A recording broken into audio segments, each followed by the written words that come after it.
They say the universe has a long memory, but they were wrong. The universe forgets everything.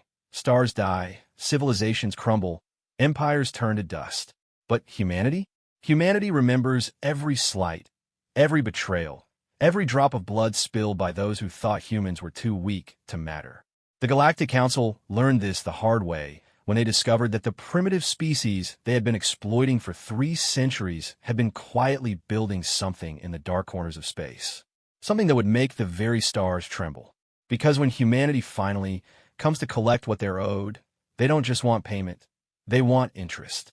And the interest rate on 300 years of suffering is calculated in the destruction of worlds. The mining station on Kepler 442b should have been a tomb. That's what the Galactic Council's records indicated. A dead facility on a barren world, abandoned after the last human workers had been relocated 50 years ago. But Commander Zektar of the Hegemony Security Forces was staring at readings that made no sense. The station's power core was not only active, it was running at levels that defied their understanding of human technology. "Sir, we're detecting massive energy signatures from the facility," reported his tactical officer, her 4 eyes blinking rapidly in confusion. The readings suggest they've somehow multiplied the output capacity by a factor of 12. Zektar's mandibles clicked nervously. The KRYLL had been part of the Galactic Council for over 800 years, and in all that time, humans had been nothing more than adequate laborers.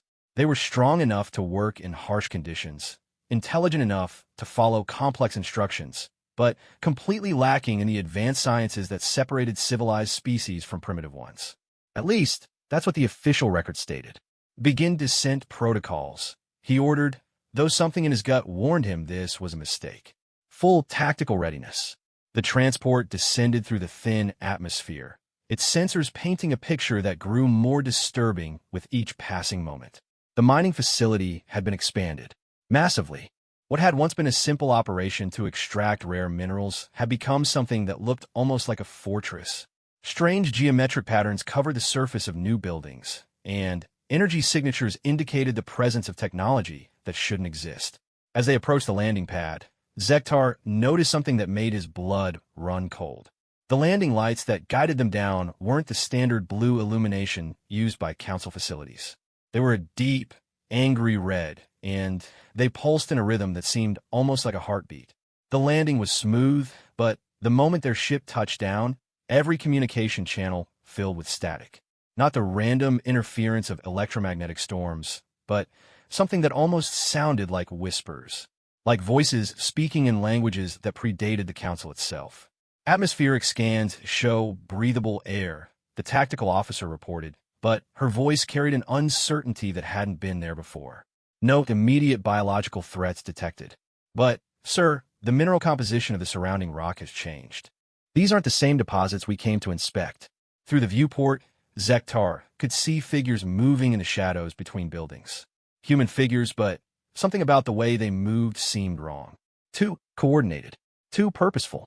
In his experience, humans were chaotic creatures, driven by emotion and incapable of the kind of long-term planning that marked truly advanced species. The airlock hissed open, and immediately the atmosphere felt different. Heavier, charged with an energy that made the fine hairs on Zektar's arms stand upright. The air tasted of metal and ozone, and underneath it all was something else. Something that reminded him of the deep caves of his homeworld, where ancient things had once dwelled. A figure approached from the main facility. Human, definitely, but wearing equipment that looked nothing like standard mining gear. The suit was form-fitting and seemed to absorb light rather than reflect it. The helmet was completely opaque, offering no glimpse of the face within. When the figure spoke, the voice came from speakers that somehow made it sound like it was coming from everywhere at once. "Commander Zektar of the KRYLL Hegemony Security Forces," the voice said, and Zektar realized with growing alarm that this human knew exactly who he was. "You are here to conduct an inspection of Mining Facility 7 Alpha, pursuant to Council Resolution 447B. Is this correct?" "Yes," Zektar managed, fighting the urge to return to his ship immediately. "Routine inspection. There have been reports of unauthorized modifications to the facility." The human's helmet turned slightly, and even though Zektar couldn't see the face, he had the distinct impression he was being studied like a specimen under a microscope. Unauthorized modifications, the human repeated, and there was something in the tone that might have been amusement. Yes, we have made some changes. Would you like to see them? Without waiting for an answer, the human began walking toward the main facility. Zektar followed, his security detail flanking him, but every step felt like walking deeper into a trap. The building they approached had been completely rebuilt. Where once there had been simple, prefabricated structures, now there rose towers of some dark material that seemed to drink in the wan sunlight. The entrance dilated open as they approached, not sliding apart like normal doors, but opening like the iris of an eye. Inside, the walls were covered in the same geometric patterns they had observed from orbit, but up close, Zektar could see they weren't merely decorative. They pulsed with energy, and, occasionally, lights would race along them in patterns that seemed almost like neural pathways. The mining operation has been quite successful, the human guide continued as they walked through corridors that seemed to stretch much further than the building's external dimensions should have allowed. We've extracted materials that weren't even in the original geological surveys. Rare elements that most species don't even have names for. They passed through several chambers where humans worked at stations that defied identification. The equipment looked nothing like standard mining gear, more like the kind of advanced fabrication systems used by the Council's most technologically sophisticated species. But that was impossible. Humans didn't have access to that kind of technology. How did you acquire this equipment? Zektar asked, trying to keep his voice steady. We made it, the human replied simply. Turns out 300 years of forced labor teaches you quite a lot about engineering and resource extraction. You pick up techniques, you observe systems, you learn. And when you have nothing but time and motivation, you can accomplish remarkable things. The corridor opened into a vast chamber that took Zektar's breath away. The ceiling stretched up into darkness, and the walls were lined with machinery that hummed with barely contained power. But it was the center of the room that captured his attention. There, suspended in some kind of energy field, was a structure that looked like nothing he had ever seen. It was simultaneously beautiful and terrifying, its surfaces shifting and flowing like liquid metal while maintaining a crystalline structure that hurt to look at directly. What is that? He whispered. That, the human said, is what happens when you take everything the Council has taught humanity about advanced engineering and then spend 3 centuries improving on it. We call it the dead engine. Zektar's tactical officer was taking readings with her scanner, and her expression grew more alarmed with each passing second. Sir, the energy output from that device is off the charts. If it's some kind of weapon— Oh, it's not a weapon, the human interrupted, somehow hearing their quiet conversation despite the distance. Weapons are for destroying things. This is for creating. Specifically, it creates what we call collection protocols. The lights in the room dimmed, and the geometric patterns on the walls began pulsing faster. The jet engine's surface shifted, and, for just a moment, Zektar thought he could see something moving within it. Something vast and hungry. You see, the human continued, humanity has been keeping very careful records. Every forced relocation, every destroyed settlement, every human who died in Council labor camps, every resource extracted from human colonies without compensation, every treaty broken, every promise ignored, every time the Council decided that human lives were expendable. The temperature in the room seemed to drop several degrees. We've calculated what we're owed. Principal and interest. The debt is quite substantial. Zektar found his voice. The Council operates under galactic law. All labor agreements were legal under the terms legal, the human said, and now there was definitely amusement in the voice. Yes, let's talk about legal. Did you know that according to Council Law 15-7, any species that achieves a Class 5 technological rating automatically gains full representation in the Council? No more labor requisitions, no more forced relocations, equal status with all other member species. Zektar felt his stomach drop. Humans are classified as Class 3. Always have been. The human corrected. We're classified as Class 3. But that was based on our publicly demonstrated capabilities. The Council never bothered to investigate what humans might be capable of when properly motivated. When we had 3 centuries to quietly work and learn and build. The human gestured to the jet engine, and its surface rippled like water disturbed by a stone. As of approximately 6 months ago, humanity officially achieved Class 7 technological capability.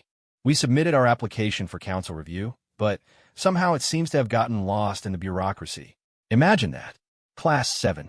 Zektar had only heard rumors of Class 7 technology. The highest officially recognized rating was Class 6, and only 3 species in the entire galaxy had achieved it. Class 7 was theoretical, the kind of advancement that would require fundamental breakthroughs in physics and engineering that most scientists believed were impossible. That's impossible, his tactical officer breathed. Class 7 capabilities require mastery of transdimensional engineering, quantum consciousness integration, temporal mechanics, all of which, the human interrupted, become remarkably achievable when you have access to the combined industrial output of 300 human colonies, the accumulated knowledge gained from 3 centuries of forced labor across thousands of different technological projects, and the kind of motivation that comes from watching your people suffer for the enrichment of others. The jet engine pulsed brighter, and suddenly the air filled with holographic displays. Star charts, shipping manifests, resource extraction reports, population data, all of it council records, but displaying information that should have been classified at the highest levels. How? Zektar started to ask. How do we have access to classified council data? The human finished. Simple. When you've been forced to build and maintain communication networks, transport systems, and data storage facilities across half the galaxy, you tend to leave yourself a few back doors. We've been watching, learning, recording, waiting. The displays shifted, showing real-time feeds from across council space. Fleets in motion, resource shipments, military installations. Humanity wasn't just watching the council. They were watching everything. The debt calculation is complete, the human announced. 300 years of unpaid labor, stolen resources, forced relocations, and human lives lost due to council policies. Calculated at current galactic standard rates with compound interest. The total comes to quite an impressive figure. A new display appeared, showing a number so large that Zektar had trouble processing it. The debt humanity claimed was equivalent to the total economic output of the entire council for several decades. Obviously, the human continued, the council lacks the liquid assets to pay such a debt directly. So we've decided to accept payment in alternative forms. What kind of alternative forms? Zektar asked, though he was afraid of the answer. The human turned toward him, and, even through the opaque helmet, Zektar could feel the weight of the gaze. Worlds, Commander. We're going to take worlds, starting with the ones that were taken from us, and working our way through the ones that profited most from our labor. The debt engine will handle the specifics. You're talking about war, Zektar said. No, the human replied. War implies a conflict between equals. This is debt collection, and collection always begins with a final notice. The geometric patterns on the walls suddenly blazed with light, and Zektar felt a vibration that seemed to come from the planet itself. Outside, he could see lights rising into the sky. Not ships, but something else entirely. Pillars of energy that stretched up into space like fingers reaching for the stars. Your ship's communication systems should be receiving a transmission now, the human said.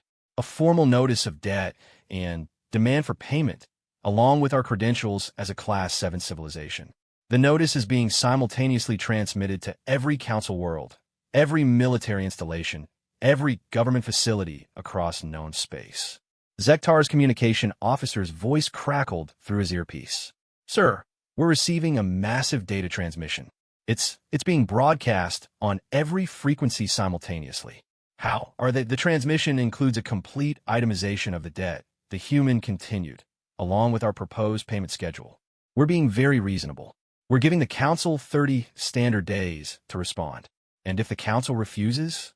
The human gestured to the debt engine, which had begun spinning slowly, its surface rippling with energies that made the air itself seem to bend.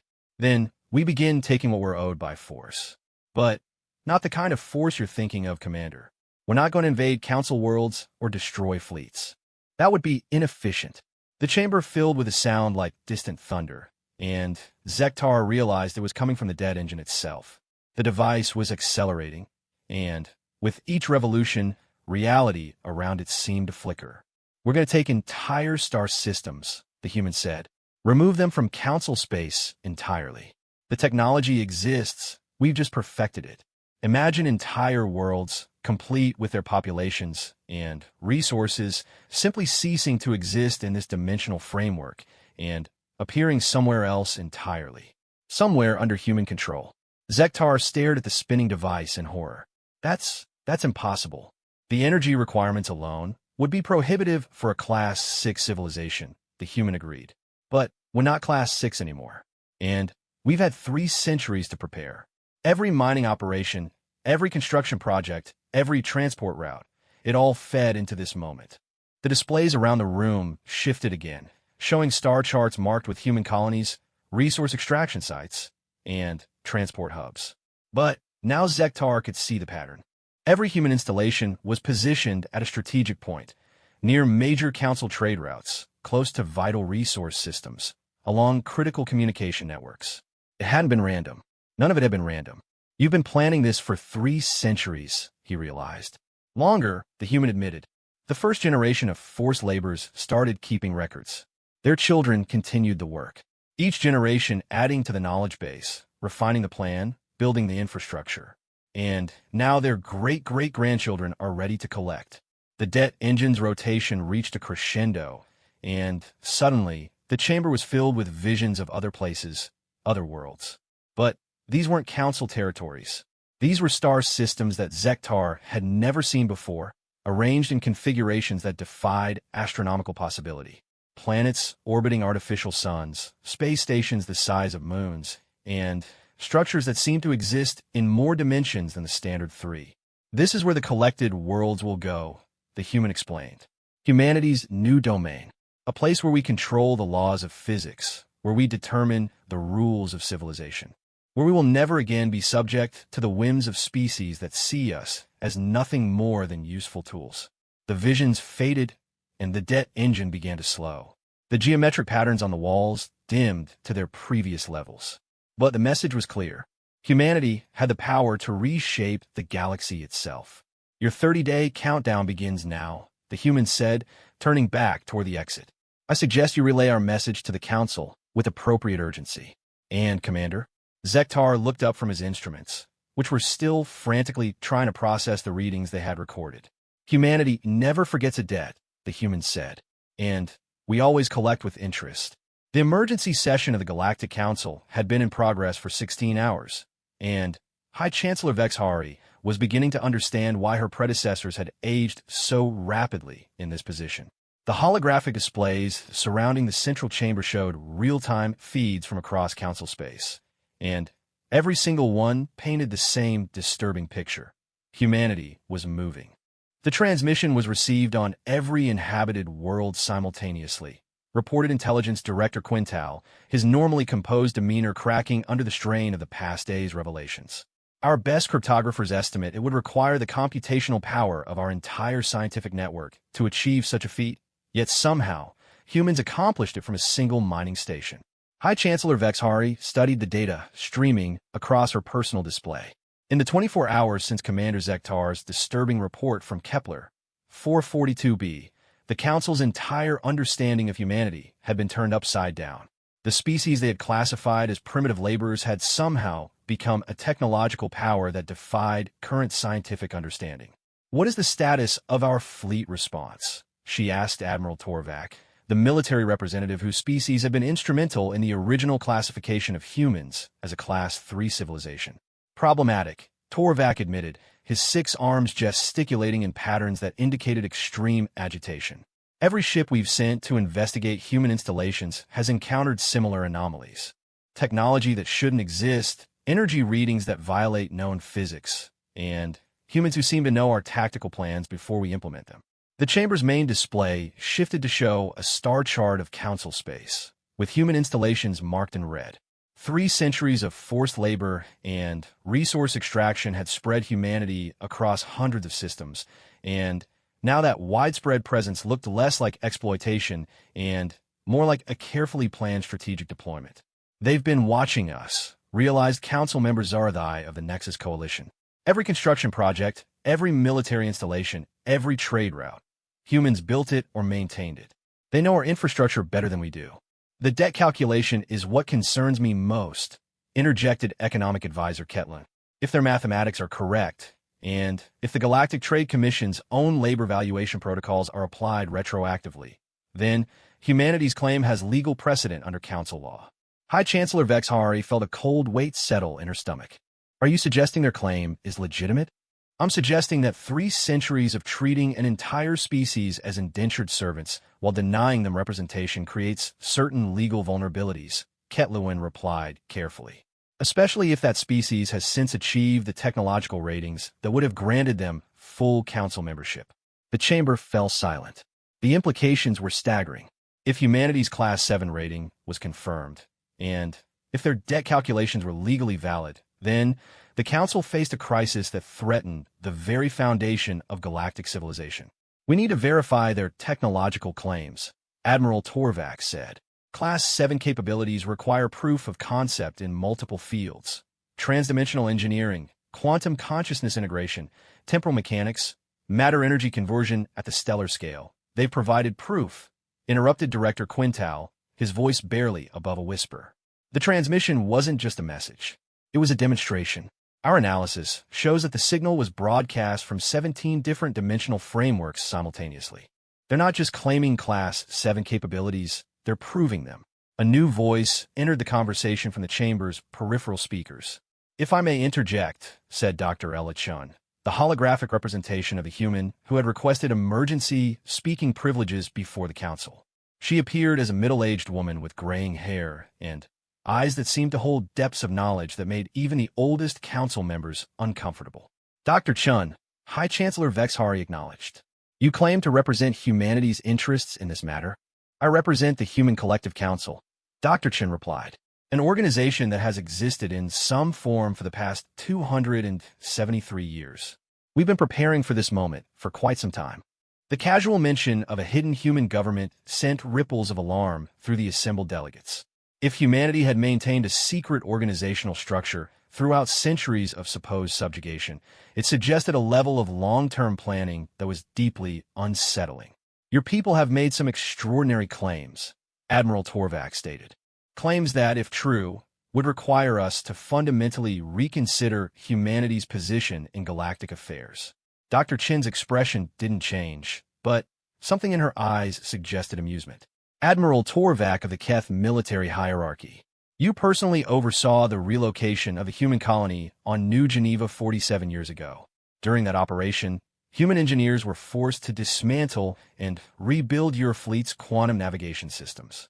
Did you ever wonder how humans could accomplish such complex tasks if we were truly as primitive as your assessment suggested? Torvac's arm stilled, and his large black eyes focused intently on the human's image. You're suggesting that humans deliberately concealed their capabilities? I'm stating it as fact, Dr. Chin replied. For 3 centuries, humanity has been the galaxy's greatest method actors. We've pretended to struggle with concepts that we mastered decades ago, acted grateful for opportunities to perform forced labor, and maintained the illusion of technological inferiority while secretly surpassing our captors in every meaningful measure. She gestured, and the chamber's displays shifted to show technical schematics that made the assembled delegates gasp in recognition. These weren't human designs. They were council military secrets, classified research projects, and theoretical frameworks that existed only in the most secure databases. How? Began Intelligence Director Quintal. How do we have access to your most classified information? Dr. Chun finished. Because humans built your information networks, Admiral. We maintained your databases, constructed your research facilities, and installed your security systems. When you force an entire species to become your technical support staff, you shouldn't be surprised when they leave themselves administrative access. The revelation sent shock waves through the chamber. If humanity had root-level access to council information systems, then every military plan, every diplomatic communication, every classified research project had been compromised for centuries. This is a clear violation of, started Council Member Vrianael. Of what? Dr. Chin interrupted. Council regulations regarding classified information access? The same regulations that classify humans as having no rights to representation, no claims to the fruits of their labor, and no protection under council law. You can't simultaneously deny a species basic rights and then demand they respect the laws that deny them those rights. High Chancellor Vexhari realized they were dealing with something unprecedented. This wasn't just a technological revelation or a legal challenge. This was a complete reversal of the galactic power structure. Dr. Chun, what exactly does humanity want? We want what we've always wanted, Dr. Chun replied simply. Recognition as equals, compensation for centuries of exploitation, and the right to determine our own destiny. The difference is that now we have the power to take those things whether you grant them or not. The chamber's main display shifted again, this time showing real-time imagery from across council space. But these weren't standard surveillance feeds. The perspective and detail suggested that humanity had somehow placed observation devices in locations that should have been completely inaccessible. Your 30-day notice period is already 14% complete, Dr. Chun continued. During that time, you've attempted to mobilize 67 military task forces to investigate or contain human installations. All 67 have reported the same thing: technology they can't understand, defensive capabilities they can't overcome, and humans who seem to anticipate their every move. Admiral Torvak leaned forward. Are you threatening the Council? Threats are for those who lack the power to simply act, Dr. Chen replied. We're informing you of our intentions and giving you the opportunity to respond constructively. But make no mistake, with or without Council cooperation, humanity will collect what we're owed. And if we refuse, asked Economic Advisor Ketlin. The display around the chamber shifted to show star charts unlike anything the Council had ever seen. Solar systems arranged in impossible geometries, planets orbiting artificial suns, space-time itself bent into configurations that defied known physics. Then, we begin the collection process, Dr. Chen said, starting with the withdrawal of human-controlled systems from Council space-time. Withdrawal? High Chancellor Vexhari felt her species' equivalent of blood pressure rising. You're talking about stealing entire star systems. We're talking about relocating them to a dimensional framework where humans control the fundamental parameters of reality, Dr. Chen corrected. A place where we can establish a civilization based on principles of equity, cooperation, and mutual respect, concepts that seem to be alien to the current galactic order. Council member Zaradai spoke up. Even if such technology exists, the energy requirements would be astronomical. You need to harness the output of multiple stars just to move a single planet. Dr. Chen's smile was gentle, but somehow terrifying. Council member Zaradai, your species contributed to the theoretical framework for stellar engineering during the Kepler Research Initiative 90 years ago. Humans built the research stations, fabricated the experimental equipment, and ran the computations. Did you really think we weren't taking notes? The display shifted again, showing energy collection arrays positioned around stars throughout human-controlled space. But these weren't the relatively simple solar collection systems used by Council civilizations. These were structures that seemed to wrap around entire stars, containing and directing their energy output with impossible efficiency. Dyson spheres, whispered Dr. Kolveth, the Council's chief physicist. But that level of construction would require the coordinated effort of an entire species working toward a common goal for multiple generations, Dr. Chen finished. The kind of coordination that comes naturally to a people who have spent centuries being treated as a collective resource rather than individuals with rights. The implications were staggering. If humanity had constructed stellar engineering projects of that magnitude without Council knowledge, then their technological capabilities far exceeded anything previously imagined. You've been preparing for this moment for centuries, High Chancellor Vexhari realized. Since the first human colony was relocated for the greater good of the galaxy, Dr. Chen confirmed. Every forced labor assignment, every confiscated resource, every broken promise, it all contributed to our understanding of what needed to be done. We learned your technologies, mapped your weaknesses, and planned for the day when we would finally be in a position to demand justice. Justice, repeated Admiral Torvak. You call the theft of entire worlds justice. I call the collection of legitimate debt by any means necessary justice, Dr. Chen replied. For 3 centuries, the Council has operated on the principle that might makes right. You used your technological advantages to subjugate humanity because you could. Now we're simply applying the same principle from the other direction. The chamber fell silent as the weight of the situation settled on the assembled delegates. They were facing a complete reversal of the galactic power structure, orchestrated by the very species they had spent centuries exploiting. There must be some room for negotiation, suggested economic advisor Ketlin. Some way to resolve this that doesn't result in the dissolution of the current galactic order. Dr. Chen's expression softened slightly. There is. The debt we've calculated includes principal and interest, but we're prepared to negotiate on the payment method. The Council could recognize humanity's Class 7 status, grant full representation in all galactic affairs, and begin making payments through resource transfers and territorial concessions. And if we agree to such terms, asked High Chancellor Vexari, then humanity becomes a full partner in galactic civilization, and we work together to build something better than what currently exists. The alternative is that humanity establishes its own civilization in a dimensional framework where council law has no authority. The choice was clear, but the implications were staggering. Either way, the galaxy as they knew it was about to change forever. How long do we have to decide? High Chancellor Vexari asked. Dr. Chen's image flickered slightly, and when it stabilized, her expression had hardened. High Chancellor, I'm afraid something has just changed. We've detected Council military forces moving to surround the Sol system. That's being interpreted as a hostile action. Alarms began sounding throughout the chamber as tactical displays showed the movement Dr. Chen had described. Admiral Torvak was frantically checking his communications, his expression growing more alarmed with each message he received. Admiral, High Chancellor Vexari demanded. Someone authorized Operation Starfall, Torvak said, his voice filled with dread. A full-scale military assault on Earth and the Sol system. But I never gave that order. No one in my command structure authorized. Dr. Chen's image had acquired a quality of grim satisfaction. No, admitted. You didn't authorize it. But someone with access to your command codes did. Someone who wanted to ensure that this situation escalates beyond the possibility of peaceful resolution. The horrible realization dawned on High Chancellor Vexari. You have access to our military networks. We have access to everything, Dr. Chen confirmed.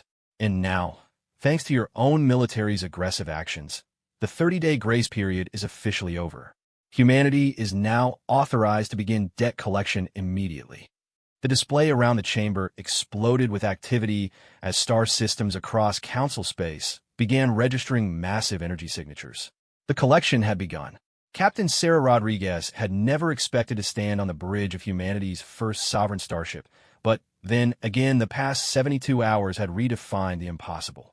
The UHCS Retribution hung in space above Earth like a monument to 3 centuries of carefully hidden progress, its hull composed of materials that existed in multiple dimensions simultaneously and powered by technologies that converted thought into reality. Captain, we're receiving confirmation from collection teams across 17 sectors, reported her tactical officer, Lieutenant Commander Wei Zhang. His console displayed a 3-dimensional map of Council space, with points of light indicating successful operations. The Proxima Collective has been successfully extracted and relocated to Framework Gamma. Total population, 47 million sentients, including infrastructure and orbital installations. Sarah nodded, though part of her still struggled to believe they were actually doing this. Moving entire civilizations across dimensional boundaries had been theoretical until 6 months ago. Now, it was just another Tuesday. Casualties, she asked, though she knew the answer. The human collective had spent decades perfecting extraction technology specifically to avoid loss of life during collection operations. 0, as expected, Wei confirmed. The transition protocols worked perfectly. Extracted populations experienced approximately 17 minutes of temporal displacement, during which they were completely unaware of the transfer. From their perspective, they simply went to sleep on Council worlds and woke up in our dimensional framework. Through the main viewport, Sarah could see the aftermath of humanity's first large-scale demonstration of Class 7 capabilities. Where the Proxima system had existed for billions of years, there was now empty space marked only by gravitational echoes. 3 inhabited worlds, 2 space stations, and approximately 16 million Council citizens had simply ceased to exist in the universe they had occupied minutes before. Status report from the extracted populations? Sarah asked. Confusion, primarily, reported Communications Officer Maria Santos. They're demanding explanations, but they're not panicking. The transition chambers we place them in include atmosphere processors, food fabrication systems, and holographic environments that replicate their original habitats. They're comfortable while we explain the situation. And how are those explanations being received? Maria's expression suggested the answer wasn't simple. Mixed reactions. The Proxima Collective's governing council is demanding immediate return to council space. The civilian populations are split between terror and fascination. Several groups are requesting asylum and permanent residence in our framework. This was the part of the collection process that Sarah found most challenging. Humanity wasn't just taking worlds, they were taking people.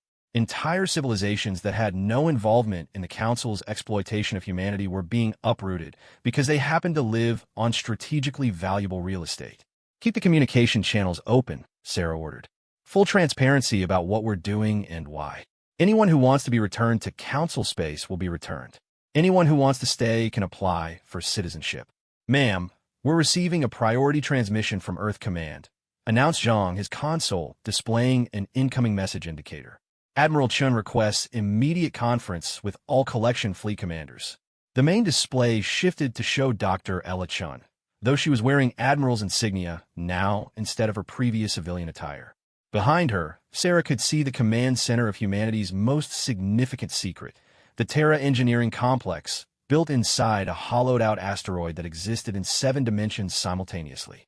Captains, Admiral Chun began, addressing all 12 collection fleet commanders at once. The first phase of operations has exceeded all projections. 17 Council systems have been successfully extracted with 0 casualties and minimal resistance. However, we've encountered some unexpected developments. The display shifted to show tactical readouts from across Council space. Military fleets were mobilizing, but their movements seemed chaotic and uncoordinated. The Council is fracturing, Admiral Chun continued. 3 major species consortiums have withdrawn from the central government and are attempting to negotiate separate peace agreements with us. 4 minor species have formally requested protection under human authority, and the core Council worlds are experiencing what can only be described as governmental collapse. Sarah wasn't surprised. The demonstration of Class 7 capabilities had shattered the fundamental assumptions that held galactic civilization together. When a species could casually relocate entire star systems, traditional concepts of military power and territorial sovereignty became meaningless. What about the Earth Assault Fleet? Asked Captain Murphy from the UHCS resolution. Admiral Chen's expression darkened. Operation Starfall proceeded as predicted. 47 Council warships entered the Sol system with the intention of forcing humanity's surrender through the threat of planetary bombardment. Sarah felt her stomach tighten. Earth was home to 8 billion humans, most of whom had been completely unaware of the Collective's activities until the past 3 days. Status? She asked. The assault fleet has been contained, Admiral Chen replied, and Sarah caught something in her tone that might have been satisfaction. When they entered Sol space, they discovered that Earth no longer exists in the same dimensional framework they were operating in. From their perspective, the entire system simply vanished. They're currently floating in empty space, completely unable to locate their target. Where do we put Earth? Asked Captain Thompson from the UHCS Determination. Everywhere, Admiral Chun replied, cryptically. Earth now exists in 47 different dimensional frameworks simultaneously. Any human can access any version of Earth at will, but non-humans can only perceive the one we allow them to see. It's complicated. The implications were staggering. Humanity hadn't just learned to move between dimensions. They had learned to exist in multiple dimensions at the same time. Every human was now, in effect, a multidimensional being with access to nearly infinite resources and living space. The Council's response to these developments has been predictably chaotic, Admiral Chen continued. High Chancellor Vexhari has requested emergency negotiations. Admiral Torvak has disappeared entirely, and approximately 60% of Council member species are demanding immediate peace talks. What about the populations we've extracted? Sarah asked. Any changes in their attitudes?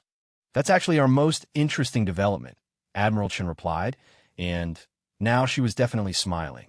After the initial shock, extracted populations are beginning to understand what we're offering them. Life in a framework where the fundamental laws of physics can be adjusted for optimal living conditions, where resource scarcity is impossible, where each individual can pursue their interests without economic constraints. The display shifted to show images from the extracted systems. What Sarah saw took her breath away. The Proxima Collective's worlds hadn't just been relocated, they had been improved. The atmosphere was cleaner, the gravity could be adjusted for comfort, and the sky showed not just one sun, but a configuration of artificial stars that provided perfect lighting at all times. They can see what we're building, Admiral Chen explained. A civilization where technology serves life instead of the other way around. Where species cooperate because they choose to, not because they're forced into hierarchical structures by resource limitations. How many are requesting permanent residency? Asked Captain Walsh from the UHCS Justice. 73% and rising, Admiral Chen replied. It turns out that when you offer people paradise, they're generally willing to overlook the circumstances that brought them there. Sarah considered this. If humanity could offer genuine improvements to the civilizations they collected, then the moral complexity of their actions shifted significantly. They weren't just stealing worlds, they were offering upgrades. Orders for the next phase? She asked. Admiral Chen's expression became serious again.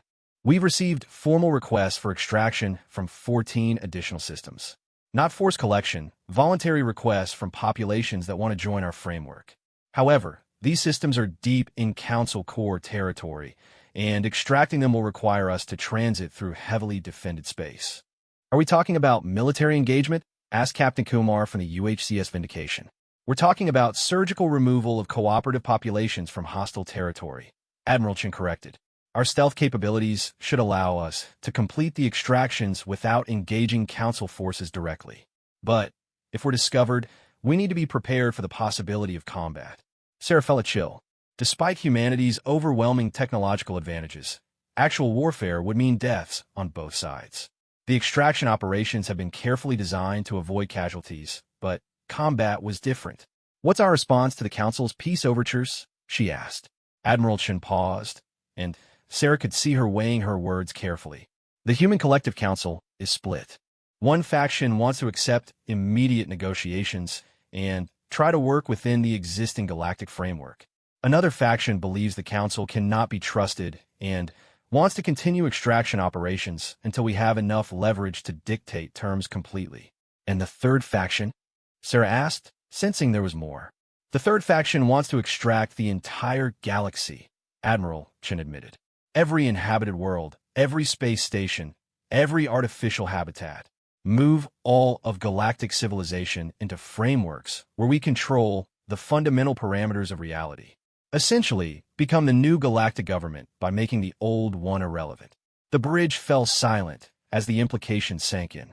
Humanity had the power to reshape the entire galaxy, relocating every civilization to dimensions where human authority was absolute. It would be the ultimate reversal of 3 centuries of exploitation. What do you think, Admiral? Sarah asked. Admiral Chen was quiet for a long moment.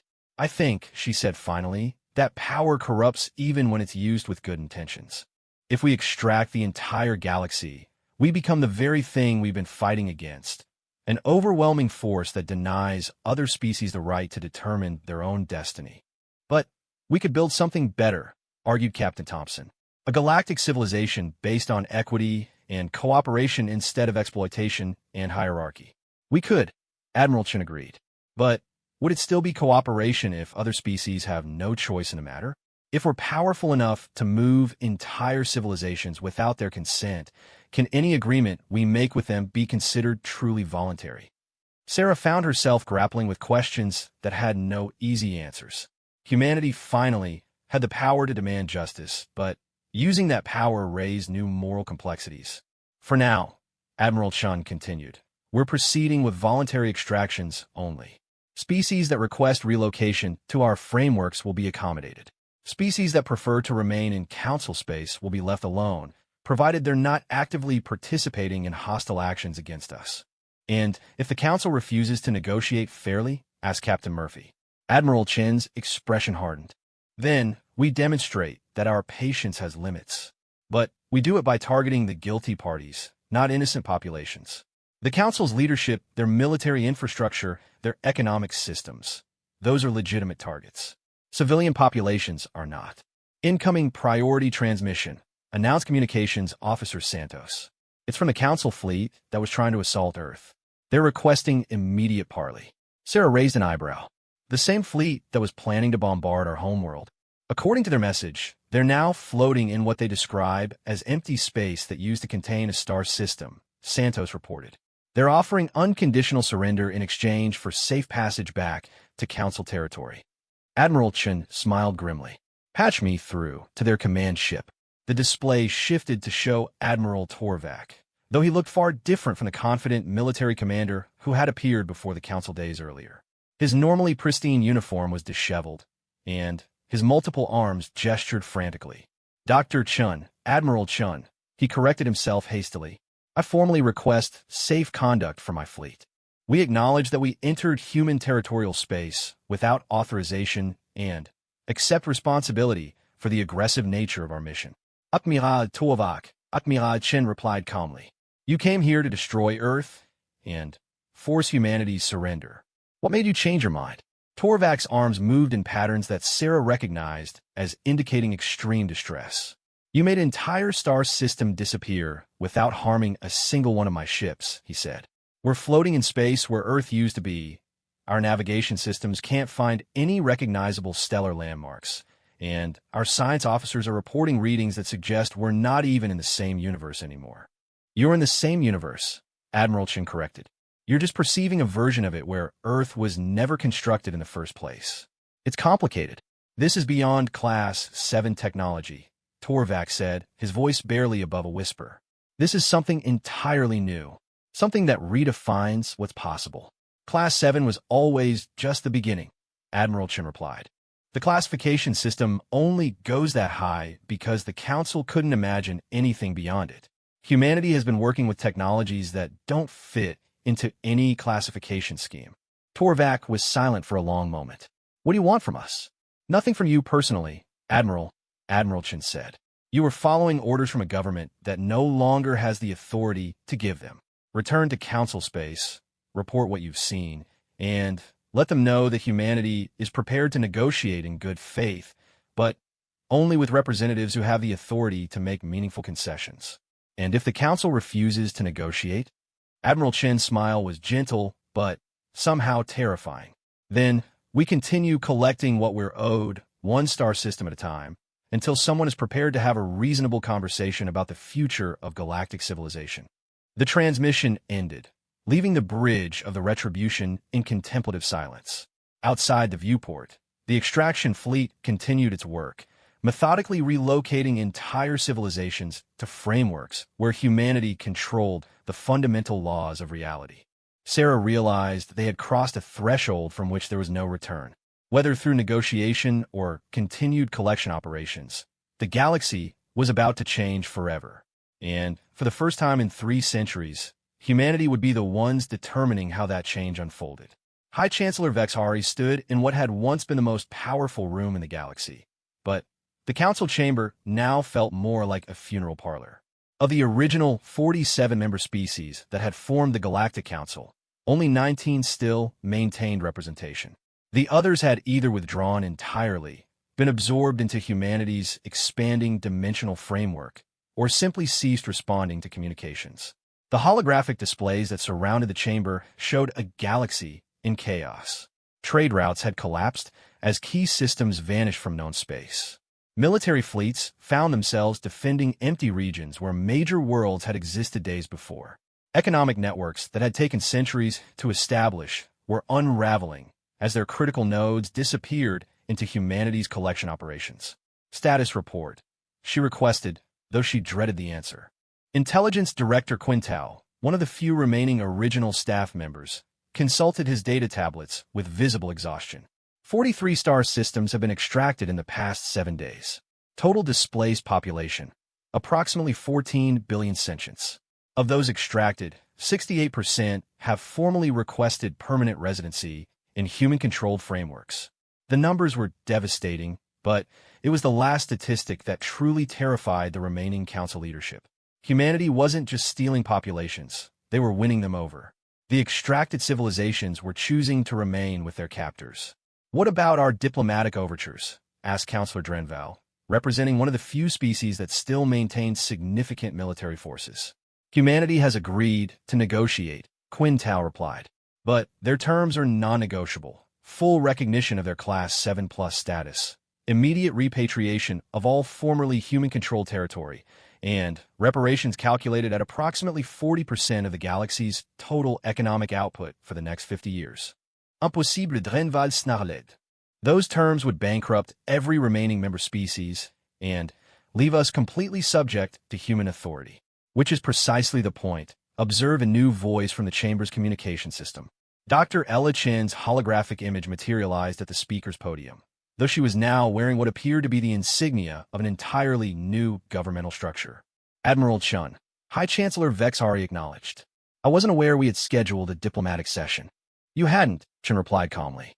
"But, given the accelerating pace of events, I thought it appropriate to provide some clarity about humanity's intentions." The remaining council members shifted nervously. The fact that Chun could access their most secure communication systems without invitation was yet another reminder of how thoroughly humanity had penetrated their infrastructure. "Your extraction operations are acts of war," declared Counselor Drenval. "The systematic theft of entire civilizations violates every principle of galactic law." "Galactic law?"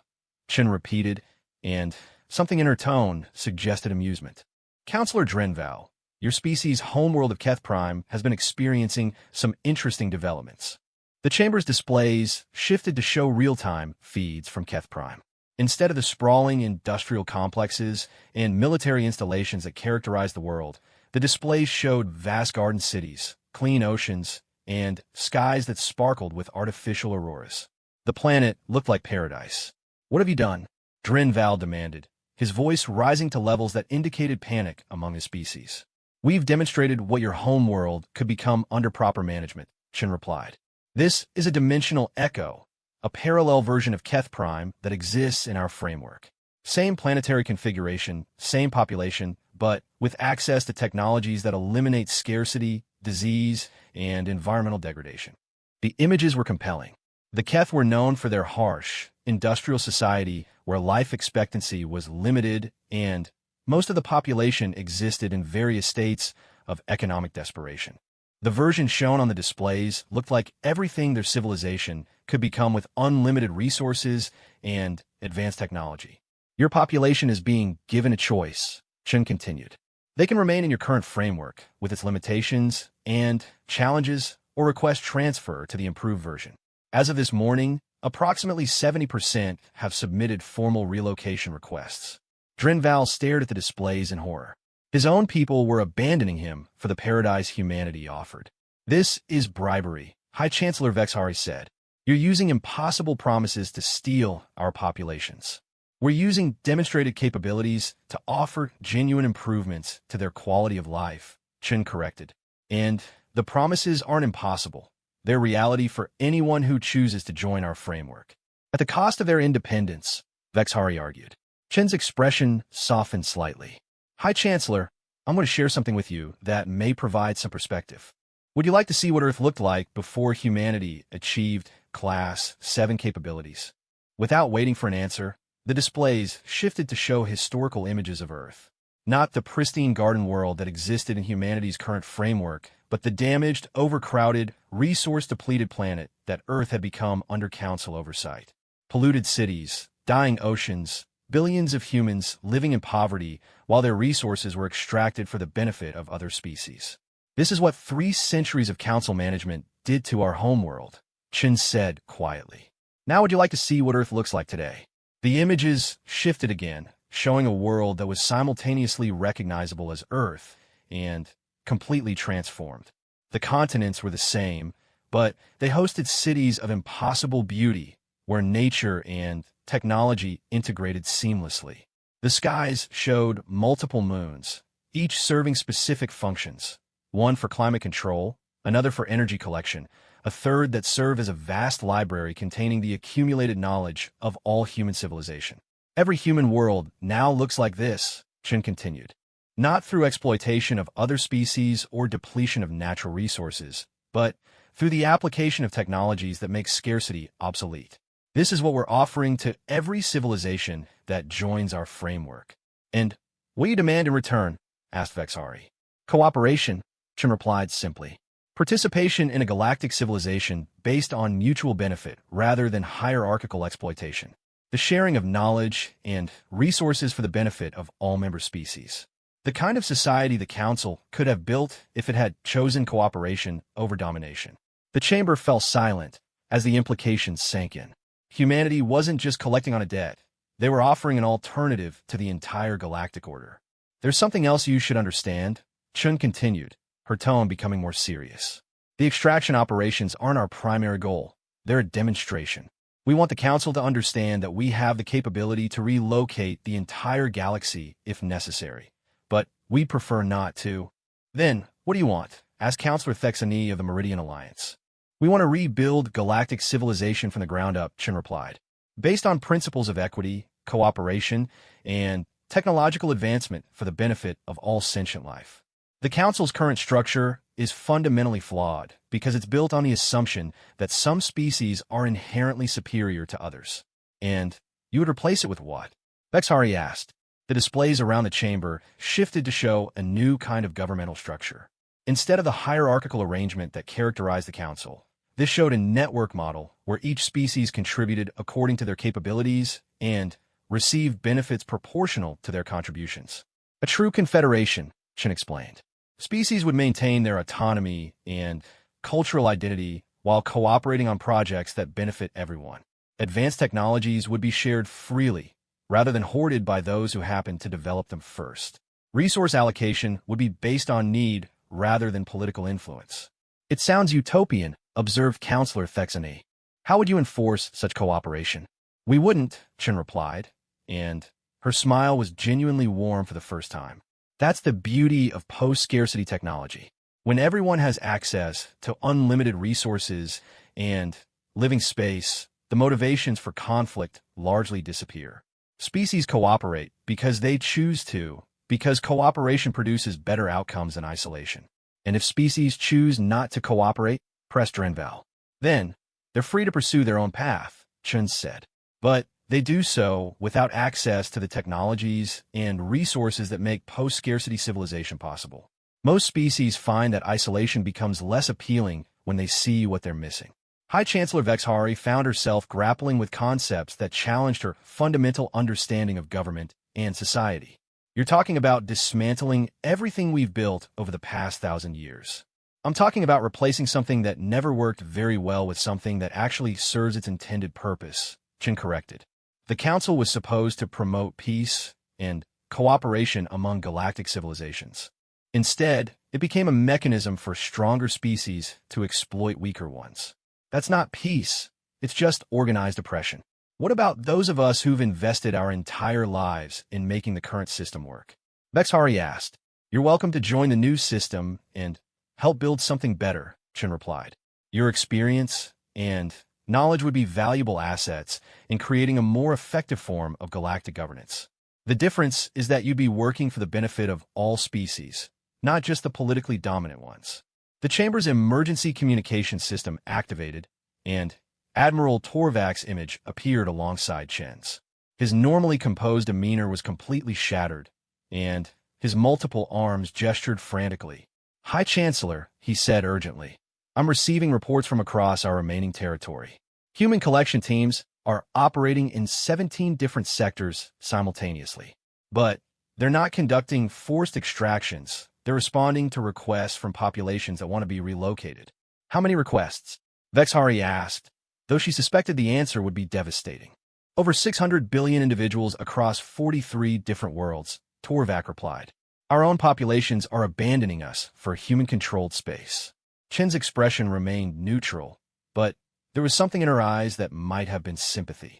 High Chancellor, your populations aren't abandoning you out of disloyalty or coercion. They're making rational decisions about their future based on demonstrated evidence of what we can offer them. The displays showed real-time feeds from across Council space. Peaceful demonstrations, formal petitions, entire planetary governments voting to request transfer to human frameworks. It wasn't conquest or theft. It was voluntary immigration on a galactic scale.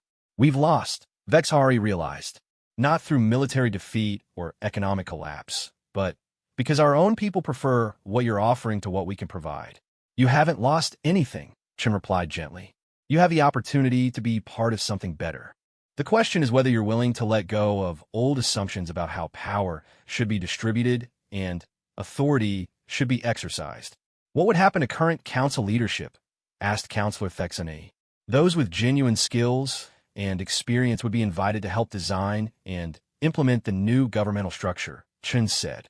Those whose only qualification is political influence gained through exploitation would need to find new purposes. But everyone will be taken care of.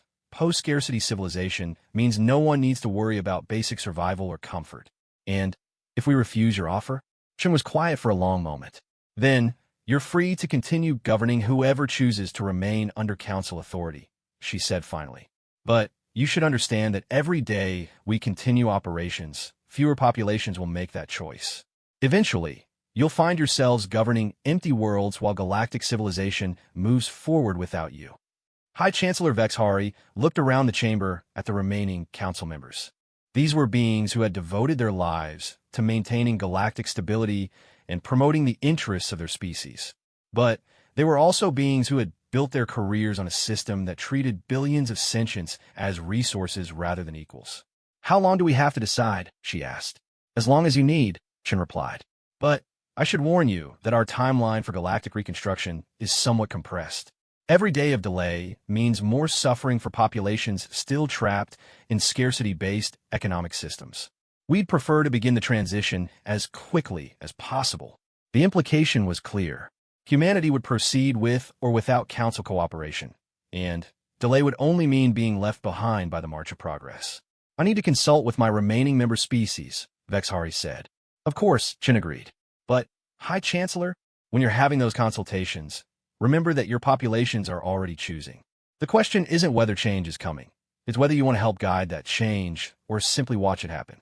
The transmission ended, leaving the council chamber in contemplative silence.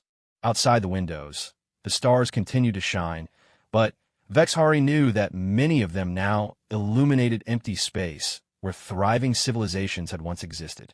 The age of the Galactic Council was ending. The only question was whether its leaders would help build what came next, or fade into irrelevance as the galaxy moved forward without them. 6 months after the first extraction, Commander Sarah Rodriguez stood on the observation deck of New Geneva Station and marveled at what humanity had accomplished. The station existed in 17 different dimensional frameworks simultaneously, serving as the administrative hub for what had become known as the Confederation of Worlds. Through the transparent aluminum windows, she could see impossible vistas, star systems arranged according to aesthetic principles rather than gravitational necessity, planets whose surfaces had been designed by their inhabitants rather than shaped by cosmic chance, and ships that moved between dimensions as easily as ancient vessels had once sailed between islands. Status report from the Integration Committee, announced her aide, Lieutenant Marcus Webb. He carried a data tablet that showed information from across the former Council territories, though those territories were increasingly difficult to define as more populations chose to relocate to Confederation space. Summary first, Sarah requested. She had learned that the full reports could take hours to process, given the scale of the ongoing transformation. Positive across all metrics, Marcus reported. Voluntary relocations are up 30% from last month. We've successfully integrated 147 different species into post-scarcity framework. Crime rates in relocated populations have dropped to virtually zero. Life expectancy has increased an average of 60% across all member species. Sarah nodded, though she had learned not to be entirely surprised by such statistics. When people had access to unlimited resources, advanced healthcare, and meaningful work, most social problems simply evaporated. Any resistance from remaining council territories? She asked. Minimal, Marcus replied. High Chancellor Vexhari formally dissolved the Galactic Council 3 weeks ago. Most remaining species governments have requested membership in the Confederation. Only 7 species have chosen to maintain independent territories outside our framework. It was a remarkable transformation, but Sarah had learned to think beyond the immediate statistics. What's the long-term assessment? Are we actually building something sustainable, or are we just imposing our vision on everyone else? Marcus consulted his tablet for the psychological and sociological analysis reports. According to the Integration Committee's studies, relocated populations show increasing autonomy and cultural expression over time, not decreasing. Access to post-scarcity resources seems to amplify species' unique characteristics rather than homogenize them. This was the question that kept Sarah awake at night. Humanity had gained the power to reshape galactic civilization, but power had a way of corrupting even good intentions. The fact that relocated populations were thriving didn't necessarily mean that humanity's approach was morally justified. Incoming priority transmission from Admiral Chun, Marcus announced. She's requested a conference with all senior administrators. The observation deck's main display activated, showing Admiral Chun broadcasting from the Terra complex. But she wasn't alone. The display showed representatives from dozens of different species, all wearing the insignia of the Confederation's governing council. Administrator Rodriguez, Admiral Chun began. I'm pleased to report that the Confederation has achieved a milestone we've been working toward since the beginning of this process. As of today, every significant decision regarding galactic policy is being made by a democratically elected council representing all member species in proportion to their populations. Sarah felt a weight lift from her shoulders. This was what they had been working toward, a transition away from human authority toward genuine multi-species cooperation. Humanity is now one voice among many, continued Counselor Zuradai, the former council member who had been elected as the Confederation's first speaker. Admiral Chun has formally transferred all administrative authority to the democratically elected Confederation Council. The age of human dominance officially ended at 1430 Galactic Standard Time today. How are the member populations responding? Sarah asked. With enthusiasm, replied Counselor Drenval, whose appearance had changed dramatically since Sarah had last seen him. His species' characteristic aggression had been replaced by something that looked almost like contentment. Keth Prime's productivity has increased by 400% since integration, but more importantly, our population is reporting levels of satisfaction and fulfillment that we never achieved under our previous governmental structure. What about the species that chose to remain independent? Sarah asked. They're welcome to maintain their independence indefinitely, Admiral Chun replied. But they're also welcome to join the Confederation at any time. The choice is theirs, with no pressure or coercion from us. Are any of them showing interest in membership? 5 of the 7 have initiated preliminary discussions, reported Counselor Thexoni. The improvements we've been able to offer to member species are difficult to ignore when you're still dealing with resource scarcity and limited lifespans. Sarah realized that humanity had achieved something unprecedented in galactic history. They had accumulated overwhelming power and then voluntarily given it up in favor of cooperative governance. The debt they had claimed against the Council had been collected not through domination, but through demonstration. There is one final matter to address, Admiral Chun said, her expression becoming more serious. The original debt calculation that started this entire process. The Confederation Council has voted on how to handle the remaining obligations. Sarah had wondered about this.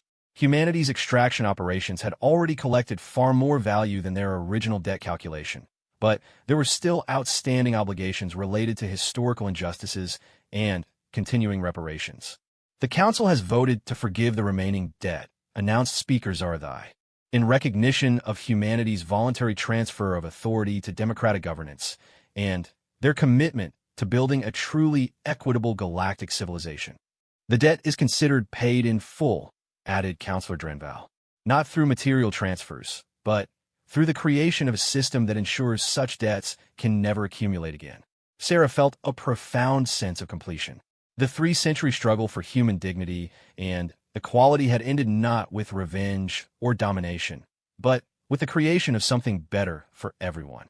What's our next phase of development? She asked. The display shifted to show star charts that extended far beyond the traditional boundaries of Council space. Vast regions of unexplored territory, galaxies that lay beyond current transportation capabilities, and theoretical frameworks for civilizations that could exist across multiple universes simultaneously. Exploration and expansion, Admiral Chun replied. Now that we've solved the problems of scarcity and conflict within our current territory, we can focus on the really interesting challenges. There are entire galaxies full of civilizations that could benefit from what we've learned about cooperation and resource management. Are we talking about spreading the Confederation model to other galaxies? Sarah asked. We're talking about offering it, corrected Speaker Zuradai, the same way we offered it to populations within our own galaxy. Present the option, demonstrate the benefits, and let civilizations make their own choices about whether they want to participate. And if they choose not to, then they're free to pursue their own path, Admiral Chen said. But they'll do so with the knowledge that there are alternatives available when they're ready for them. The scope of what they were discussing was almost incomprehensible.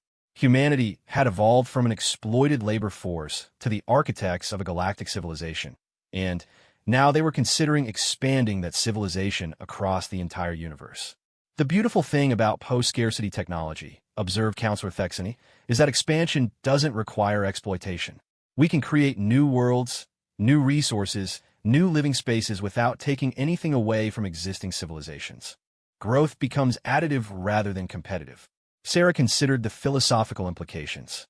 For the first time in galactic history, a civilization had developed the capability for unlimited expansion without the need to displace or exploit others. Every new galaxy they encountered could be offered the same benefits that had transformed their own region of space. Timeline for intergalactic operations? She asked. The first exploration missions launch next month. Marcus reported, consulting his updated data. 12 expeditionary fleets, each equipped with dimensional translation capabilities and full diplomatic protocols. The goal is to establish peaceful contact with neighboring galactic civilizations and offer them the option of joining the Confederation. And if we encounter civilizations that are hostile or aggressive, same protocols we used here, Admiral Chen replied. Demonstrate our capabilities, show them what we can offer, and give them time to make rational decisions about their future. Most aggression stems from resource competition or fear of exploitation. When you can eliminate both of those factors, most conflicts resolve themselves. What about civilizations that are simply culturally incompatible with our values? Speaker Zaradai answered this one. Then, they remain incompatible, and we respect their right to exist as they choose.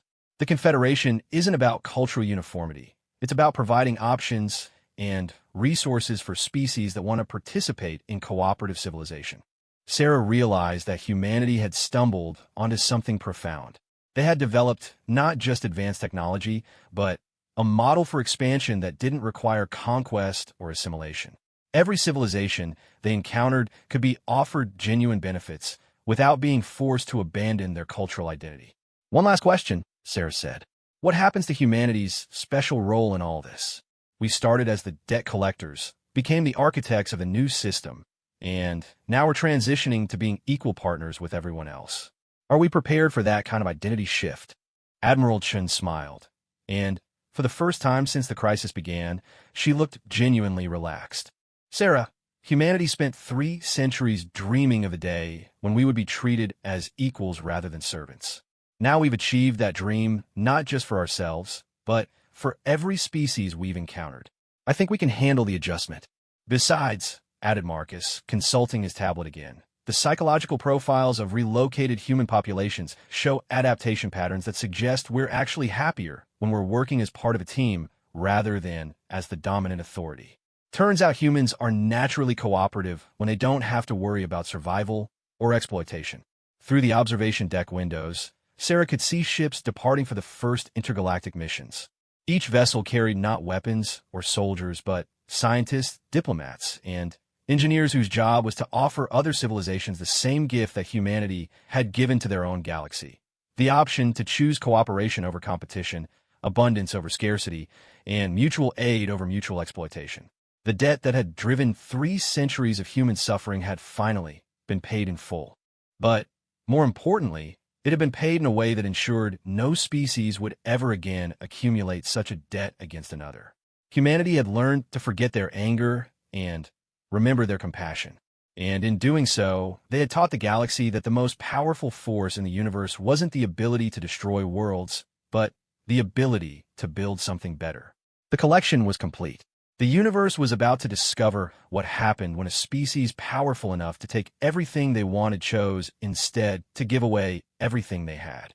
And across the cosmos, civilizations that had never heard of humanity were about to receive an offer they had never imagined possible.